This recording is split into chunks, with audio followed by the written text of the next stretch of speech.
Let's bring them on, ladies and gentlemen.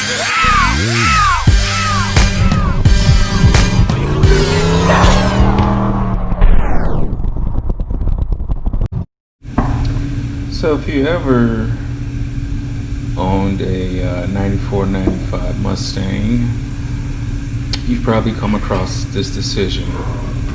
Or if you haven't, you will.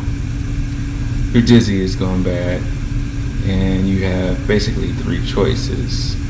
You have like a little remanufactured one from the parts store, you have the OEM one, and you have like a aftermarket one, like a MSD or something like that.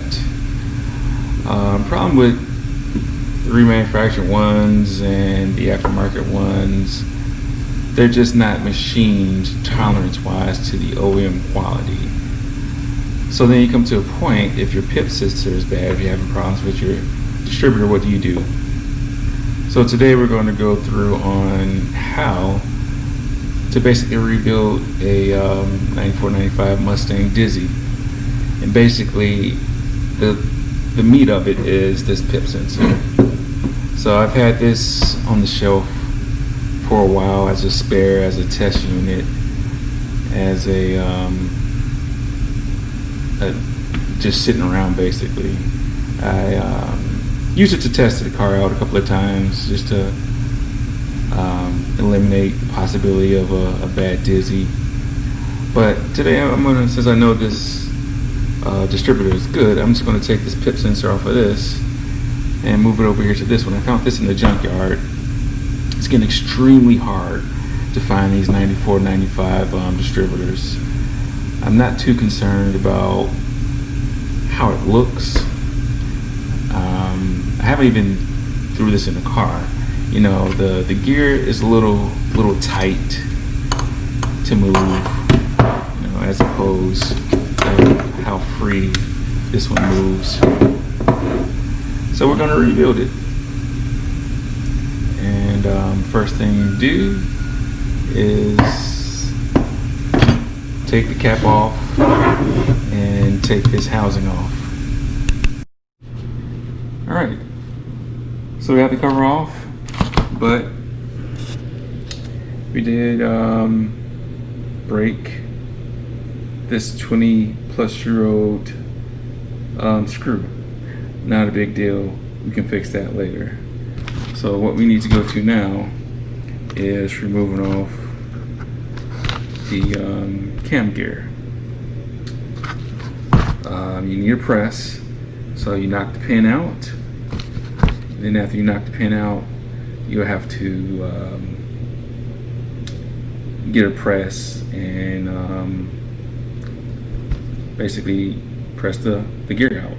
Simple as that. If you don't have a press, I'm not sure how to help you out on that, but for me, the only way I know how to get this out is with a press. Okay, pin is out. This is a 5/64 drift pin, or whatever you would call this. It's pretty straightforward. You knock the pin out. So now that the pin is out, you can press the cam gear out. So this is pressed off. When you press it back on, you make sure the flat part faces down on the dizzy, because technically you can't put it on the wrong way. So make sure the flat part goes down. And so now you remove this little collar piece, and then this whole shaft will just slide right off. So these pins are the same size. It's really no worries about mixing them up. So you got the pin off, and like I said, this is 20-plus-year-old stuff, so it might want to fight with you as far as taking this off.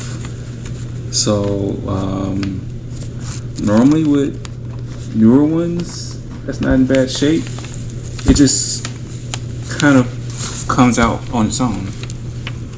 But this being old and rusted, exposed to elements, it's probably got some rust in there somewhere, so you might have to press this out. So I'm going to put this on the press and get it out. So I didn't use a press. The only thing I am doing is like just using a rubber hammer and just hitting it. And as you see, it's starting to come out. Alright, so it's in rough shape. You know, you got all this buildup on here, whatever you want to call it. The reason why the camera gear wasn't moving good because you had all this crud up in here.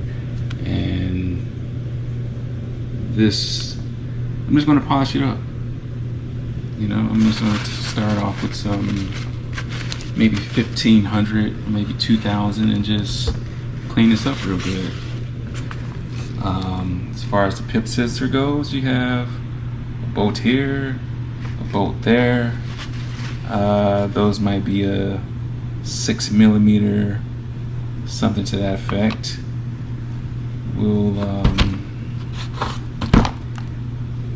We'll clean all this up. You know, I'm not too worried about the oxidation on the outside of it. What I am worried about is the buildup of whatever this is, you know, dirt, oil, whatever you want to call it. So we'll get that taken care of. But first thing we're going to do is remove the Pip Sensor. There's your Pip Sensor.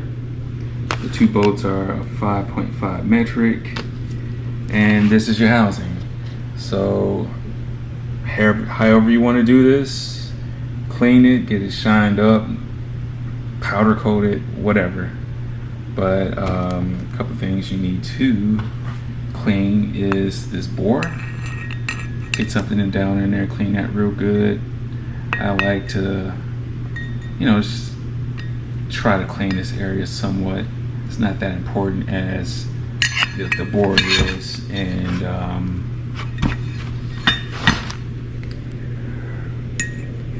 right around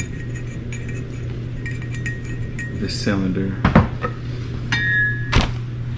and really concentrating on getting this gunk out of here, because